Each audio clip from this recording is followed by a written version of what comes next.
ಎನ್ಟಿವಿ news Kannada ವಾಹಿನಿಗೆ ಸ್ವಾಗತ. ಹಸಿಮೆಣಸಿನಕಾಯಿಗೆ ಬೇಕಾಬಿಟ್ಟಿ ರೇಟ್ ಫಿಕ್ಸ್ ಮಾಡುವ ಬ್ರೋಕರ್ಗಳಿಗೆ ಖಡಕ್ ವಾರ್ನಿಂಗ್ ಕೊಟ್ಟ ಎಪಿಎಂಸಿ ಉಪನಿರ್ದೇಶಕ ಮಹದೇವಪ್ಪ ಚಬನೂರು.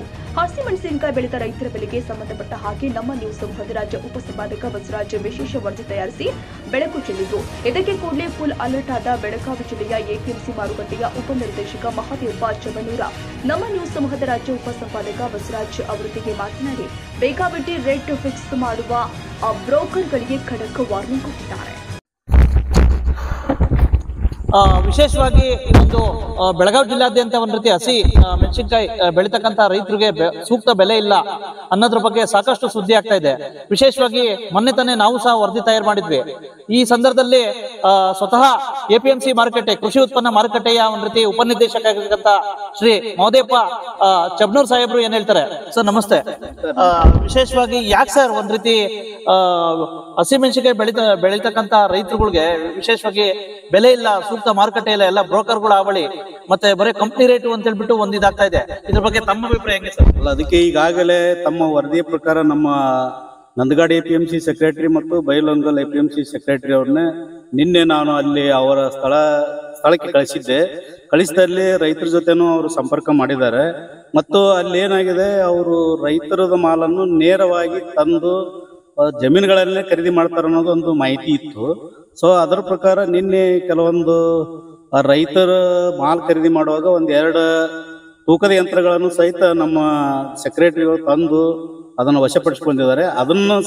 ಅದಕ್ಕಾಗಿನೇ ನಾನು ಇವತ್ತು ಸ್ವತಃ ನಾನೇ ಫೀಲ್ಡಿಗೆ ಬಂದು ಏನಾಗಿದೆ ಅನ್ನೋದು ಅಂತದೇನಾದ್ರೂ ಇದ್ರೆ ನಾನು ಅವ್ರನ್ನ ನಿರ್ದಾಕ್ಷಿಣ್ಯವಾಗಿ ಅವ್ರನ್ನ ಕಟ್ಟುನಿಟ್ಟಾಗಿ ಕ್ರಮ ಕೈಗೊಳ್ತೀನಿ. ಮೊದಲಿಂದನೂ ಸಹ ಅಷ್ಟೇ. ಯಾಕೆ ಸರ್ ಒಂದ್ ರೀತಿ ಬೆಳೆಗಿಂತ ಮುಂಚೆ ಒಳ್ಳೆ ರೇಟ್ ಇರುತ್ತೆ, ಆನಂತರ ಎಲ್ಲ ಒಂದ್ ಕಡೆ ರೇಟೇ ಇರೋದಿಲ್ಲ. ಯಾಕೆ ಸರ್ ಈ ರೀತಿ ಎಲ್ಲಾ ಬ್ರೋಕರ್ಗಳೇ ನಿರ್ಧಾರ ಮಾಡಿದ್ರೆ ಎಪಿಎಂಸಿ ಮಾರುಕಟ್ಟೆ ಇಲ್ಲ ಏನಾಗಿದ್ರೆ ರೇಟು ಡೌನ್ ಆಗ್ಲಿಕ್ಕೆ ಮುಖ್ಯ ಕಾರಣ ಅಂದ್ರೆ ಅರೈವಲ್ಸ್ ಒಮ್ಮೆಲೆ ಅರೈವಲ್ಸ್ ಬಂದ ಮೇಲೆ ಸ್ವಲ್ಪ ರೇಟ್ ಆಟೋಮೆಟಿಕ್ಲಿ ಸ್ವಲ್ಪ ಕಡಿಮೆ ಆಗ್ತದೆ. ಅದಕ್ಕೆ ರೈತರಿಗೆ ಏನ್ ಹೇಳ್ದ, ಮಾರುಕಟ್ಟೆಗೆ ತಂದು ಮಾರಾಟ ಮಾಡಿದ್ರೆ ಅವ್ರಿಗೆ ಒಳ್ಳೆ ಬೆಲೆ ಸಿಗ್ತದೆ, ಅಲ್ಲಿ ಸ್ಪರ್ಧಾತ್ಮಕ ಬೆಲೆನೂ ಸಿಗ್ತದೆ. ಇಲ್ಲಿ ಏನಾಗುತ್ತೆ, ನಮ್ಮ ಕಾನೂನು ಪ್ರಕಾರ ಮಾರುಕಟ್ಟೆ ಪ್ರಾಂಗಣದ ಹೊರಗಡೆ ಮಾರಾಟ ಮಾಡಬಾರ್ದಂತನೂ ನಮ್ಮ ಕಾನೂನು ಹೇಳ್ತದೆ. ಅದಕ್ಕೆ ಅಂಥವು ನಮ್ಮ ಸೆಕ್ಷನ್ 8 ವೈಲೇಷನ್ ಮಾಡಿದರೆ ಕೇಸ್ ಹಾಕ್ಬೇಕಂತನೂ ನಮ್ಮಲ್ಲಿ ಅವಕಾಶ ಇದೆ. ಅದಕ್ಕೆ ನಾವು ಆ ಕಲಂ ಪ್ರಕಾರ ನಾವು ಅಂತ ಪ್ರಕರಣಗಳು ಪತ್ತೆ ಆದ್ರೆ ನಾವು ಕೇಸ್ ಹಾಕ್ತಿದ್ವಿ ಅವರಿಗೆ. ಈಗ ಹಸಿಮೆಣಸಿನಕಾಯಿ ಬೆಳೆದಿದ ತಕ್ಷಣ ಯಾರೋ ಬ್ರೋಕರ್ಗಳು ಇದ್ ಮಾಡ್ತಾರೆ. ನಿಮ್ದೇ ಎಪಿಎಂಸಿ ಮಾರುಕಟ್ಟೆನೆ ಬರಬರಿ ಇದ್ರೆ ಬ್ರೋಕರ್ಗಳು ಯಾಕೆ? ಇಲ್ಲ ಈಗ ಏನಾಗಿದೆ ರೀ, ಮಾರ್ಕೆಟ್ನಲ್ಲಿ ಬಂದು ಮಾರಾಟ ಮಾಡ್ಲಿಕ್ಕೆ ಅವ್ರಿಗೇನು ರೈತರಿಗೇನು ಯಾವುದೂ ತೊಂದರೆ ಇಲ್ಲ. ಸೊ ರೈತರೇ ಏನ್ ಮಾಡ್ತಾ ಇದಾರೆ ಅಂದ್ರೆ ನೇರವಾಗಿ ತಮ್ಮ ಜಮೀನಿಗೆ ಬಂದು ಕೊಡ್ತಾರಲ್ಲ ಅಂತ ವಿಚಾರದಾಗ ಅವ್ರು ಕೊಡ್ತಿರ್ಬೋದು. ಬಟ್ ನಮ್ಮ ಮಾರುಕಟ್ಟೆಗೆ ಬಂದ್ರೆ ನಾವು ಖಂಡಿತವಾಗಿ ಅಲ್ಲಿ ಸ್ಪರ್ಧಾತ್ಮಕ ಬೆಲೆ ಕೊಡ್ಲಿಕ್ಕೆ 100ಕ್ಕೆ 100 ನಾವು ಸಿದ್ಧರಿದ್ದೀವಿ. ಈಗ ಸುದ್ದಿ ಅಂತೂ ಬಂದಿದೆ ಸರ್, ವಿಶೇಷವಾಗಿ ಈಗ 150 ರೂಪಾಯಿ 170 ರೂಪಾಯಿ ಇದೆ ಸರ್.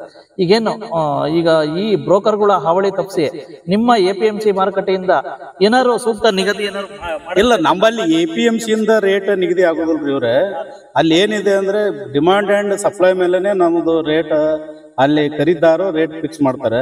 ಅವ್ರು ತಮಗೆ ಬೇಕಾಗಿತ್ತು ಅಂದ್ರೆ ಅವರು ಒಂದು ಕ್ವಿಂಟಲ್ಗೆ 400, 500, 600, 1000 ತನಕ ತಗೋಬಹುದು. But depend on up supply ಮೇಲೆನೆ ರೇಟ್ ಫಿಕ್ಸ್ ಆಗ್ತದೆ. ಬಟ್ ನಾವು ಎಪಿಎಂಸಿ ಇಂದ ರೇಟ್ ಫಿಕ್ಸ್ ಮಾಡೋದು ನಾವು ಇದು ಕೊಡ್ತೀವಿ, ನಾವು ಅವ್ರಿಗೆ ಏನ್ ಮಾಡ್ತೀವಿ, ಪ್ಲಾಟ್ಫಾರ್ಮ್ ಕೊಡ್ತೀವಿ. ಈಗ ಎಲ್ಲಾ ಹಸಿಮೆಣಸಿನಕಾಯಿ ಬೆಳೀತಕ್ಕಂತ ರೈತರುಗಳು ತುಂಬಾ ನೋವಲ್ಲಿದ್ದಾರೆ, ಸೂಕ್ತ ಬೆಲೆ ಇದೆ. ಅವ್ರಿಗೆಲ್ಲ ಒಬ್ಬ ಮಾರುಕಟ್ಟೆ ಅಧಿಕಾರಿಯಾಗಿ ನಿಮ್ಮ ಏನ್ ಹೇಳ್ತೀರಿ, ಏನ್ ಆಶಾಮಾನ?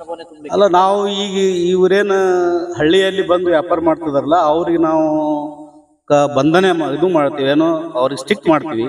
ಅದಕ್ಕೆ ಆದಷ್ಟು ನೀವು ಮಾರ್ಕೆಟ್ ಯಾರ್ಡ್ಗೆ ಬಂದು ಮಾರಾಟ ಮಾಡ್ರಿ ಅಂತ ಹೇಳಿ ಮಾರ್ಕೆಟ್ ಯಾರ್ಡ್ನಲ್ಲೇ ಮಾಡಿದ್ರೆ ಅವ್ರಿಗೆ ಸ್ಪರ್ಧಾತ್ಮಕ ಬೆಲೆ ಬರ್ತದೆ. ಅದಕ್ಕೆ ಅವ್ರಿಗೆ ರೇಟನ್ನು ಚೆನ್ನಾಗಿ ಬರ್ತದೆ ಅಂತ ನನ್ನ ಅಭಿಪ್ರಾಯ, ನನ್ನ ಇಲಾಖೆ ಅಭಿಪ್ರಾಯ. ಒಂದು ನಿಮ್ಮಲ್ಲಿ ಯಾರಾದ್ರೂ ಸೂಕ್ತ ಅಧಿಕೃತ ದಳ್ಳಾಳಿಗಳು ಅಥವಾ ಅಧಿಕೃತ ಕಂಪನಿಯವರು ಅಂತ ಏನಾದ್ರು ಲಿಸ್ಟ್? ಇಲ್ಲ, ಹಂಗೇನಿಲ್ಲ. ನಮ್ಮಲ್ಲಿ ಏನಿರ್ತದೆ, ಮಾರ್ಕೆಟ್ ಯಾರ್ಡ್ನಲ್ಲಿ ಅಧಿಕೃತ ದಲಾಲರು ಅಂತ ಹೇಳಿ ನಮ್ಮ ಎಪಿಎಂಸಿ ಇಂದ ಲೈಸೆನ್ಸ್ ತಗೊಂಡಿರ್ತಾರೆ. ಆ ಲೈಸೆನ್ಸ್ ತಗೊಂಡ ದಲಾಲರನ್ನ ಮುಖಾಂತರನೇ ವ್ಯಾಪಾರ ಆದ್ರೆ ಅಲ್ಲಿ ಅವ್ರಿಗೆ ಯಾವುದೂ ಏನು ಕಿರಿಕ್ ಆಗುದಿಲ್ಲ. ಅದಕ್ಕೆ ಅವ್ರ ರೇಟನ್ನು ಅವರು ಏನ್ ಮಾಡ್ತಾರೆ, ರೈತರಿಗೆ ಏನು ಹರಾಜಾಗಿರ್ತದ ಆ ರೇಟನ್ನು ಅವರು ಪೇಮೆಂಟ್ ಮಾಡಿಬಿಡ್ತಾರೆ. ಆಮೇಲೆ ಅವರು ಖರೀದಾರ ಕಡೆಯಿಂದ ಅವರು ವಸೂಲಿ ಮಾಡ್ತಾರೆ, ಯಾರು ದಲಾಲ್. ಸೊ ನಿಮ್ಮ ಅಭಿಪ್ರಾಯ ಹಂಗೆ ಎಲ್ಲಾ ಹಸಿಮೆಣಸಿನಕಾಯಿ ಬೆಳೆದಿಕ್ಕಂತ ರೈತರು ಮಾರುಕಟ್ಟೆಗೆ ಬನ್ನಿ ನೀವು ಅಂತ ಹೇಳ್ಬೇಕಾಯ್ತು. ಅಲ್ಲ, APMCಗೆ ಮಾರುಕಟ್ಟೆಗೆ ಬಂದ್ರೆ ಏನಾಗುತ್ತೆ, ಅವರಿಗೆ ಸ್ಪರ್ಧಾತ್ಮಕ ಬೆಲೆ ಸಿಗುತ್ತದೆ.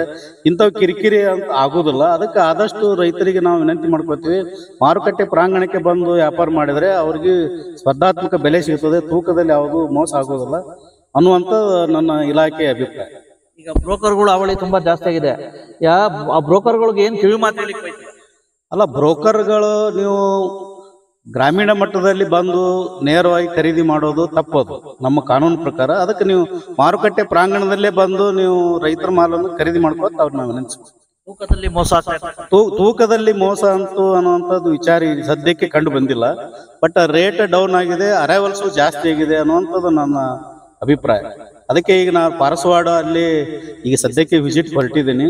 ನಿನ್ನೆನೂ ನಮ್ಮ ಸೆಕ್ರೆಟರಿ ಬೈಲೊಂಗಲ್ ಮತ್ತು ನಂದಗಡದವರು ವಿಸಿಟ್ ಮಾಡಿ ಕ್ರಮ ಕೈಗೊಂಡರು. ಇವತ್ತು ನಾನೇ ಸ್ವತಃ ನಾನು ಪಾರಸವಾಡ ಮತ್ತು ಪಕ್ಕದ ಹಳ್ಳಿಗಳಿಗೆ ಹೊರಟಿದ್ದೀನಿ.